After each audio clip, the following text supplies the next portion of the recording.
महाराज जी, क्या संत महात्मा व गुरु जी की सेवा के द्वारा सरलता अर्थात सुगमता से आत्म साक्षात्कार हो सकता है, या केवल नाम जप व इष्ट के ध्यान के द्वारा ही आत्म साक्षात्कार हो सकता है? दोनों में से सुगम पथ ये दो हैं ही नहीं।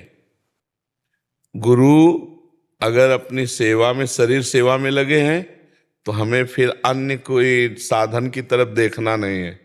अगर गुरु की आज्ञा है कि आप नाम जप करो, आप वाणी पाठ करो, आप समाज सेवा में रहो, तो हम गुरु की ही सेवा में हर समय चाहे जहाँ रहें अपने गुरु की सेवा में हैं, क्योंकि हम गुरुवाणी के अनुसार चल रहे हैं। गुरुवाणी का आदेश है नाम जप करो, साधु सेवा करो, सब समाज में रमा हुआ कण कण में जो राम है उसी को देखो। तो हम गुरु की ही तो सेवा कर रहे हैं, हम अपने गुरु की ही तो आज्ञा का पालन कर रहे हैं। सेवा का मतलब केवल हाथ पैर दबाना नहीं है। सेवा का मतलब है गुरु के वचन। अगर वो कह रहे हैं कि हमारे हाथ पैर दबाओ, तो फिर हमें और कोई भजन की जरूरत नहीं, उस समय हम उनकी आज्ञा पे तत्पर हैं। अगर वो कह रहे हैं जाओ दूर गेट पे खड़े हो जाओ, वहाँ तो हम खड़े हैं, तो हम गुरु की सेवा में खड़े हैं। जाओ पादुका सबकी साफ करो, तो हम बिल्कुल गुरु की पादुका साफ कर रहे हैं, गुरु सेवा में है। ऐसा जो भाव रखता है वो गुरु सेवक कहलाता है। पूरा विश्व हमारे गुरु का है, और जहाँ हमें सेवा दे दी, जैसे हम अपने परिवार की सेवा करते, तो हम गुरु की सेवा कर रहे हैं, उनकी आज्ञा के अनुसार चले। कुछ लोगों ने ऐसा केवल समझा कि उनके कपड़े धो देना, उनके पैर दबा देना, उनको रोटी खिला देना यही सेवा है। हम कह रहे हैं ये सेवा का एक अंग है। अगर आप गुरु की आज्ञा ना मानो और गुरु के पैर दबाओ, तो इससे गुरु प्रसन्न नहीं होंगे। वो जो कह रहे हैं वो बात मानो, बस उनकी आज्ञा। हम तो इतना समझा है कि आज्ञा अपने साहब की पालन करें, इससे बड़ी कोई सेवा नहीं। अगर साहब दूर देश में हमको रखते हैं तो भी हमारे पास ही साहब हैं, और अगर साहब के नजदीक है उनकी आज्ञा को उल्लंघन करते तो बहुत दूर हो, साहब को नहीं पहचान पाओगे, अपने प्रभु को नहीं पहचान पाओगे। समझ पाए बच्चा? सरलता पूर्वक भगवत प्राप्ति होती है आज्ञा समन सुसाहिब सेवा।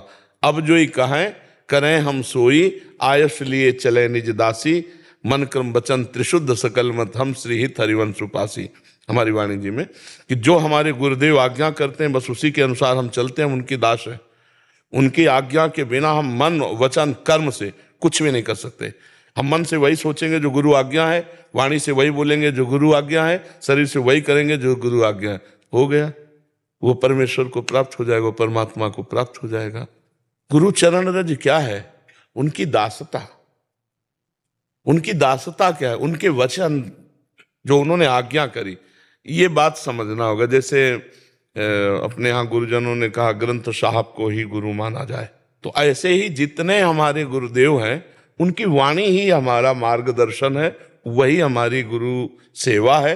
अगर ये बात ना मानी तो मुझे लगता है इन सब बाहरी बातों से वो बात नहीं आती जो आनी चाहिए।